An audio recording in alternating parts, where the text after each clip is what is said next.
questions or comments? Seeing none, can I have all in favor of approving the election appointed position dates? Any against? Any abstentions? Motion carried. Following, I would like to pass the chair back to Sadaf Hashmi. Thank you, Mr. Excice. Moving on to the next item on the agenda is Club Liaison Update. I would like to call upon Randine Fogarty. Go ahead, Ms. Fogarty. Thank you, Sarah. In my role as club liaison, I continue to maintain the club's program through the monitoring of club's budget, design and conduct club trainings, as well as create an inclusive and engaged Centennial College student body. The promotion of the club's program and its benefit continue to impact students across their campuses. Currently, Centennial College Student Association Incorporated has 37 ratified clubs.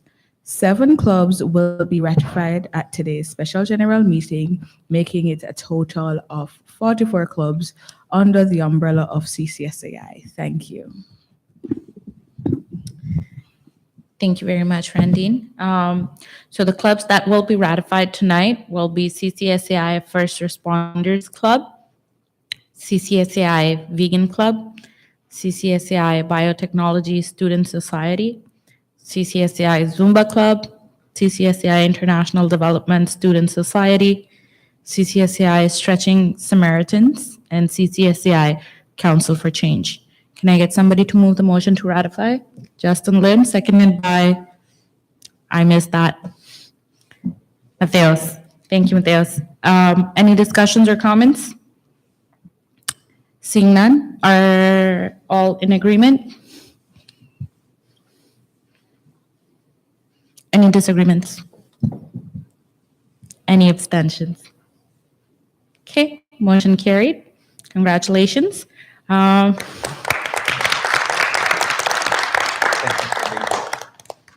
Thank you for being here. Next item on the agenda is advocate updates. I would like to call upon Mateos. Mr. Andrade, go ahead, please. Thank you. Since AGM, I have been working to bring students' concerns and ideas to the board and the college. I was able to fine-tune my case management skills and system and make the grade appeal process and student complaint more efficient. In collaboration with the Student Experience Office, we developed a pilot program called Grade Appeal Clinics and Grade Appeal Tip Sheet. Grade Appeal Clinics were held on every campus, and the Grade Appeal Tip Sheet is available online to every student. I also train board members on every campus to be able to manage cases and help students with their grade appeal and student complaints. In the future, I intend to work closely with the Student Experience Office to review our policies and forms and make it more streamlined and easy for our students to get what they want. As for initiatives, I'm proud to announce that all the initiatives that I announced on AGM were successfully completed with yielding benefits to all students. At the moment, I have 3 ongoing initiatives that will be announced as soon as viability is discussed. And once again, I would like to invite all staff members and all students that if they have any initiatives or any ideas for initiatives, to come talk to me and my fellow advocate so we can help you with that. Finally, the advocacy plan and my transition documents are in the final stages, and they will be helping survivability of everything that this board has helped me go through. Thank you very much. Thank you, Mr. Andrade. Any questions or comments? Moving on to Miguel. Mr. Meneses, can I have your update, please? Good evening. First, I want to thank all the staff and the board members for welcoming the board since the AGM, all the help that you have provided me in order to accomplish what I have done during these 3 months.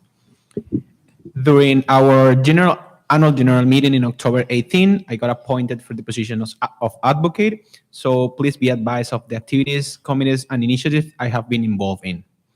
As part of my responsibilities as advocate, I have sit once a month on the governance committee and in the full board.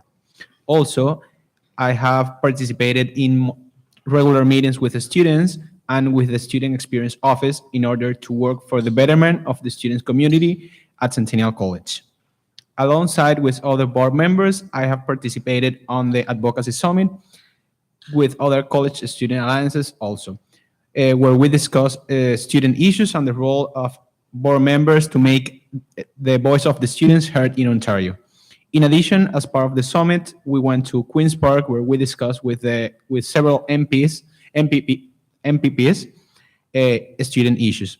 In addition to the advocacy summit in company of Ivan Sharma, I also participated on the Ontario Student Association Campus Health Symposium, which was a symposium organized by the student leaders with the objective of provide other students the tools to improve, facilitate, and support campus self-care and health in general for them.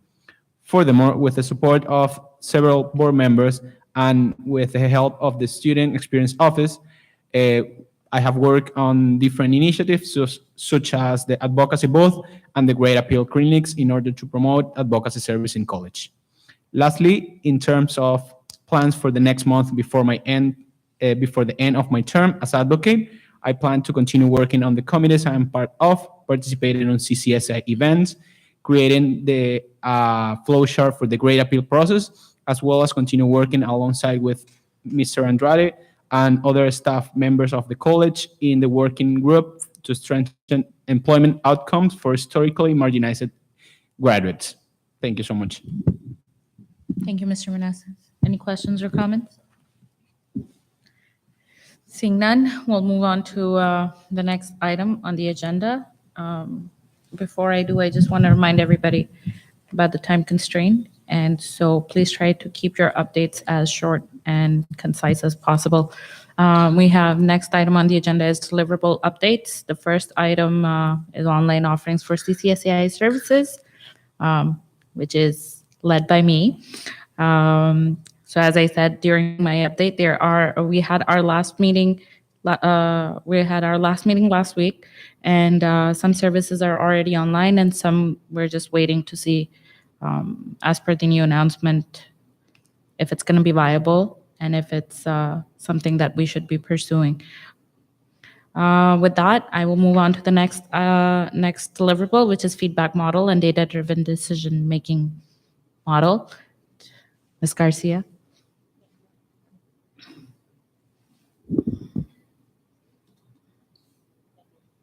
Okay, so for the feedback model and data-driven decision-making model, we left off last in talks of creating a specific model that will be able to segregate the data that we require in order to figure out what services and what feedback would work to help us going forward. In this, I'm also in the service activity evaluation protocol, in which we have noticed, or we pretty much figured out that there should be a collaboration between both, as it's pretty much worked hand in hand. So I'm just waiting currently to have that meeting so that we can collaborate both and our ideas together. And that's all for me. Thank you, Ms. Garcia. Next deliverable is creating intentional personal interactions, which is led by Ivan Sharma. Mr. Sharma? Hi there, everyone. As I mentioned, we're working to create a platform for students to raise their voices. We hope to get that running soon. And that's all my update. Thanks. Thank you, Mr. Sharma. Integrated offerings with college departments is Ms. Solda. My update is we're still trying to figure out some meeting days that work out well for everyone. And that's my update. Thank you. External resources and advocacy network is Mr. Andrade. Thank you. I'm proud to announce that developing external relationships and advocacy network is on the final steps. Only the database is ready, just need to be populated and distributed. And I would like to thank our members, Mr. Karanjit Singh, Miguel Menezes, and Justin Lim for their continued collaborations in this deliverable. Thank you. Inclusive offerings is Mr. Karamjit Singh.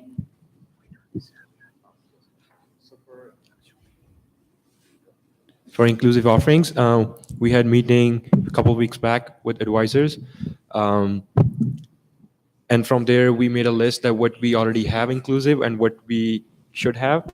And then for that, we have inclusive gyms where we have machines. And the bigger thing, what we did was making elections online. And some of the things we are looking into to make inclusive is our website and a few other things.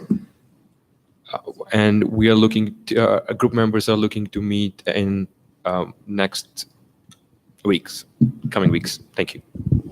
Thank you, Mr. Singh. Lastly, we have services and activity evaluation protocol. Mr. Kasais. Thank you. So the Develop Services Activity Evaluation Protocol is working closely with the feedback model and data decision-driven making model. That's a handful to say.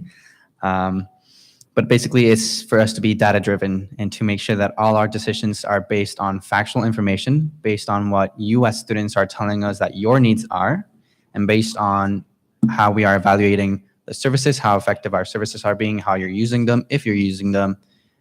So our services, clubs, activities, initiatives, events, everything that we do. So we have consulted with the institutional research office at the college, and we have also identified what data we currently have been collecting and what we can use right now to make decisions. We were looking to hire a full-time staff dedicated to research. However, we even posted the listing. We got resumes in, and then we heard the news from the ministry, which means that we're going to have a lower budget. So we did not hire that person. We're just going to have to put research priorities and research responsibilities into other staff members and board of directors to achieve this. So we'll be, as Samantha mentioned, meeting sometime hopefully soon as we hear more details from the ministry and see what we can manage to incorporate. That's it for now. Thank you, Mr. Kasais. Lastly, our next CCSAI special general meeting will be in April of 2019. The dates will be disclosed as soon as we know. With that, can I get a motion to adjourn? Randy, seconded by Miguel. Any discussions? All in agreement? Any disagreements? Any abstentions? Okay. Meeting adjourned at 8:33 p.m. Thank you very much, everybody, for your presence.